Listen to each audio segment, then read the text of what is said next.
Ito ako, isang weirdong content creator na mahilig sumubok ng mga bagay na hindi ko pa nagagawa. At sa laki ng ating mundo, ay napaisip ako na bakit hindi ko kaya subukan ng iba't ibang hanap buhay na bumubuo sa pang-araw-araw nating buhay. At syempre, yung iba sa inyo ay magtatanong kung bakit ko nga ba ito ginagawa. At ang unang rason ay dahil gusto kong maranasan at matutunan at maipakita sa inyo ang hirap at galing ng iba't ibang klase ng trabaho. At nung nakaraan nga ay sinubukan natin ang buhay ng isang pedicab driver. At ngayon naman ay sasabak tayo sa buhay ng isang mangingisda. 5:30 PM mula nung makarating kami dito sa Barangay Sabang. At dito na namin pinuntahan ang mga kasama naming si Kuya Ian. Syempre nakaprepare na rin pala dito yung mga gagamitin namin sa pangingisda. Kaya naman dinala na lang namin ito do sa bangkang sasakyan namin.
Alright guys, nakalabas na rin kami dito sa dagat at syempre dito na rin magsisimula ang aming paglalayag at syempre kasama namin kayo sa bawat biyahe naming ito. Kaya naman sabayan nyo kaming enjoyin itong ganda ng kalikasan.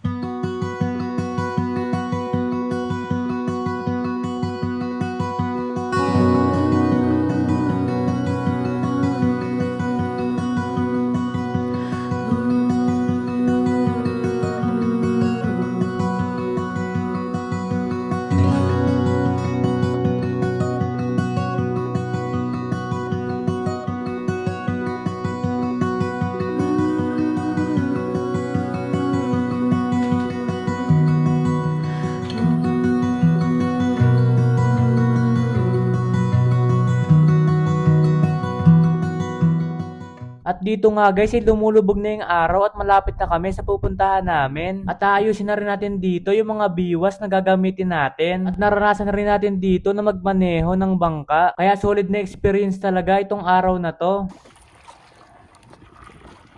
Kami guys, puro bangka oh.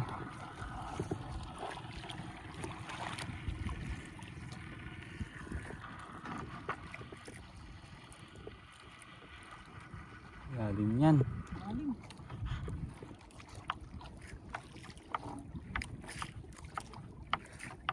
Siyempre, sinumulan na rin dito ni Kuya Ian buhayin yung mga ilaw na gagamitin namin. Dito ko din nalaman guys na kailangan pala yan para ma-attract yung mga isda at lumapit do sa bangka namin. At siyempre, dahil wala nga pala tayong alam sa ganito, kaya magpapaturo muna tayo kay Kuya Ian. Minsan yung yung pusit, inaangat siya. Kaya ang mangyayari sa magaan yung pakiramdam nyo. Gagantin nyo na lang, dandahan pati siya. Kasi ito wala yung wala siya tulad sa biwas. Kasi pag naganyan ka at naibaba mo, maghugot agad yun. Pag ganyan wala na siya. Diretso lang. Oo. Ang pagbatak ganito, di ba nagsibad siya. Huwag mo nagaganto. Pag tumigas na, diretso na yung ganyan. Kahit dandahan lang basta diretso yung ganyan. Huwag ganito oh. Huwag ganyan. Kasi kailangan ang rason ganito. Kailangan rason ang sa tubig ganyan siya, ganyan. Huwag yung ganito oh. Huwag ganun kasi maranggal siya. Kaya minsan ang pakiramdam malambot, minsan matigas. Minsan naman walang ka naramdaman pag ginanto biglang tumigas. Pakiramdaman lang. Pakiramdaman lang yan ha. Minsan may maliit na bigat, ibig sabihin maliit lang yun. Pag malakas siya na pisa, ibig sabihin ganyan kahaba yun. Yun ang pinakamasarap matakin. Game. Game. Ano to kaya? Wala nang pain-pain? Siya na yan, may napain yan. Lagyan mo bulati. Ganyan, hangatin mo to. Ganyan. Tapos, agantin mo yung ano.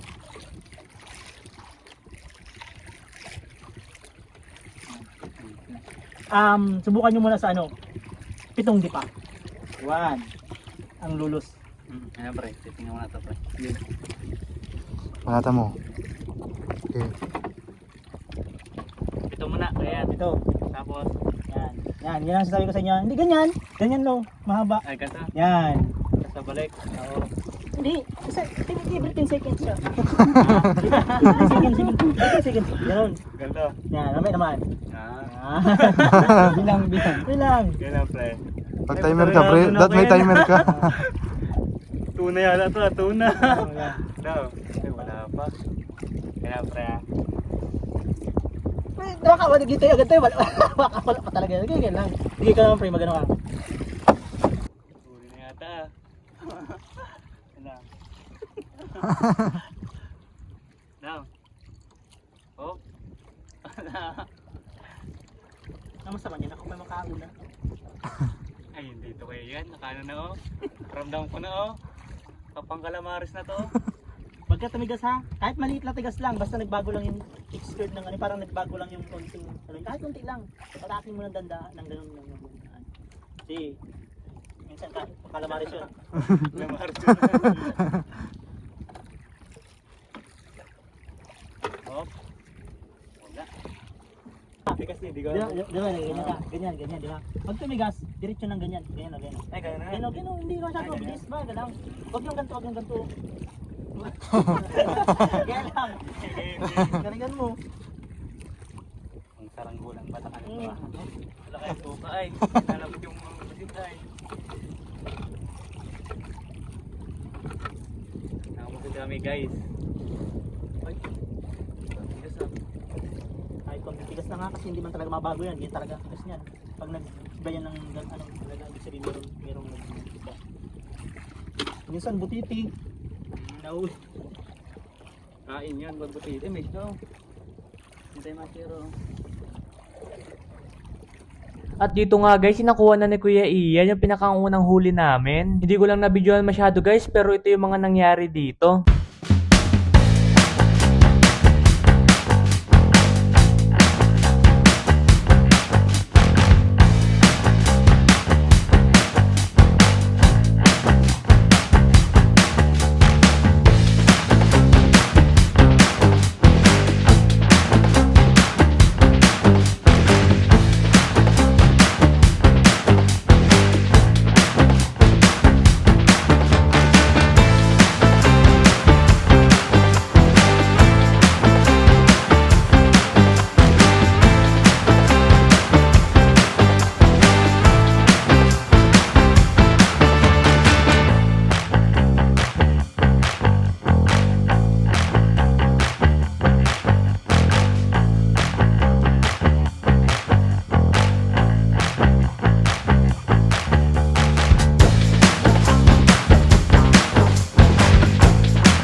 Dito nga guys ay lumipat na kami ng pwesto kasi wala na sumisiba doon sa pinistuhan namin nung una. At talagang literal na puya tapos pagod ng isang tunay na mangingisda ang nararanasan namin ngayon. Halos lahat kami dito guys ibagsak na sa sobrang antok. Tapos wala na din kami nahuhuli guys kaya nakapagdesisyon na kami na umuwi na. Grabe nga guys kasi ang lamig pala talaga dito sa gitna ng laot. Pero syempre yung experience namin dito grabe napakasarap guys. Yan pre. Okay lang kayo dyan pre.